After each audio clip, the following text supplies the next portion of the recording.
Saat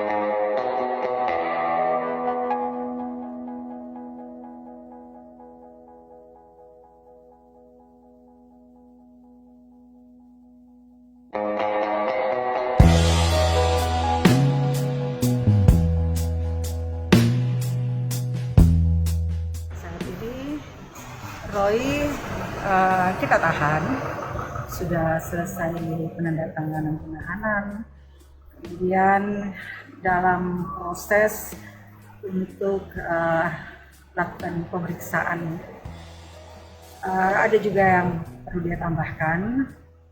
Nah, pemeriksaan itu karena pengakuannya bahwa Roy selama 1 tahun belakang tahun 2019 itu dia selalu kontrol dokter. Nah, nanti juga dokter kita minta keterangan apakah benar selama itu dia kontrol dokter dan dia lepas tidak kontrol dokter sejak tahun 2019. Setelah itu dia mencoba untuk membeli obat yang biasa diberikan dokter lewat online.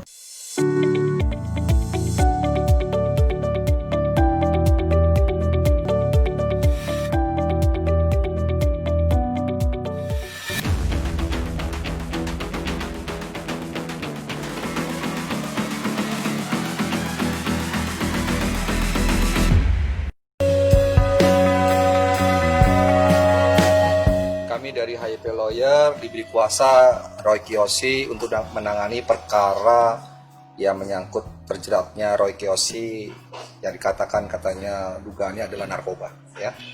Jadi kami sudah bertemu dengan Roy Kiyoshi, kronologis ceritanya juga sudah pada kita, dan kami juga sudah ketemu penyidik. Langkah-langkah hukum selanjutnya juga kita sudah koordinasikan bagaimana. Mudah-mudahan semuanya bisa selesai dengan baik.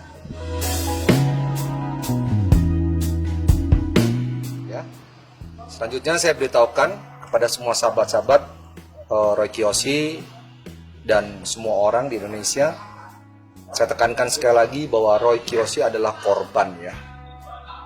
Roy Kiyoshi bukan pemakai narkoba yang seperti diberitakan selama ini. Narkoba itu seperti halnya pemakai ganja, sabu, ekstasi, bukan. Roy Kiyoshi itu sakit. Apa sakitnya? Insomnia. Dari tahun 2017, Roy sudah sakit insomnia. Kami bisa buktikan di 2017 sudah banyak resep-resep dokter. Selanjutnya 2019, setelah dia sembuh, 2017, 2019, kumat lagi insomnianya dia. Nah, dia berobat juga ke rumah sakit yang ada di daerah Jakarta Selatan. Saya bisa buktikan ada beberapa resep dokter di 2019 dan 2020 ya. Jadi Roy ini sakit. Dia tuh sakitnya insomnia, tidak bisa tidur.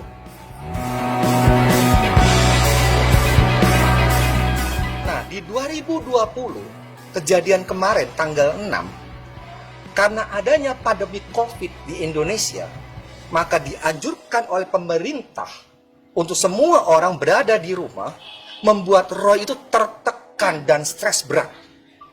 Karena tertekan dan stres berat inilah, insomnianya dia itu kambuh lagi. Nah, pada saat kambuh inilah, dia mencari obat tidur atau obat penenang. Dia tidak berani pergi ke dokter. Dia tidak berani pergi ke apotek. Karena Roy itu orang yang penuh dengan rasa ketakutan, paranoid. Dia tidak berani karena dia takut keluar dari rumah kena COVID-19. Maka daripada itu, Roy mencari obat di online untuk agar dia bisa tidur. Kenapa Roy itu membeli obat lewat online? Karena dia sudah hampir 3 hari dia tidak tidur. Begitu kasihannya dia, tertekan batinnya dan stres. 3 hari dia nggak habis tidur. Nah, selanjutnya dia mencarilah di Google ya obat tidur. Keluarlah namanya ini, dia Diazepam. Itu yang dikonsumsi Roy.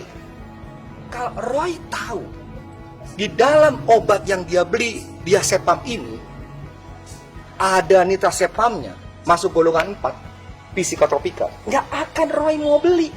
Bisa dipenjara dia. Ini karena ketidaktahuan, dan berapa banyak masyarakat Indonesia yang tidak tahu. Dan itu dengan gampang dan mudahnya diakses seluruh Indonesia. Semua warga Indonesia bisa beli langsung kok. Dan berapa banyak orang yang sudah beli lewat online. Kalau begitu, tersangkakan semua satu Indonesia dong.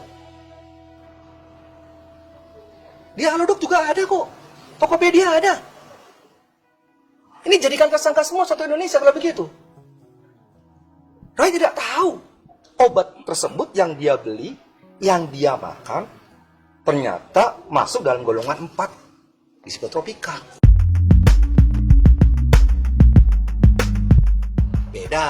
Kalau di konsul itu kan ada resep dokter, ya Kak, ada Dumolid dan lain-lain kan. Itu dasarnya ada rekomendasi dari resep dokter. Nah, karena dia tidak berani ke dokter, tidak berani ke apotik, maka dia online belinya kan. Fungsinya sama untuk penenang, itu untuk tidur, obat tidur fungsinya sama.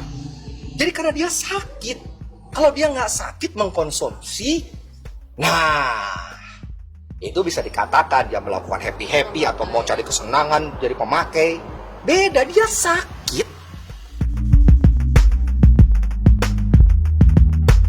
Jadi nanti Senin kami akan ajukan ya kepada Polres untuk permohonan diajukan asesmen. Nah, nanti mudah-mudahan asesmen dikabulkan, ya sudah, Roy direhabilitas di RSKU. Selanjutnya, ya kalau nama sidang, sidang aja, gak ada masalah. Kita tetap harus sidang. Ya, jadi tidak ada nanti dari RSKU hilang begitu saja. Banyak sekali hal permasalahan yang saya lihat setelah di RSKU, di rehabilitasi, hilang kabarnya kan. Tidak ada kepastian hukum. Memang kami tidak mau. Kami mau ada kepastian hukum yang jelas.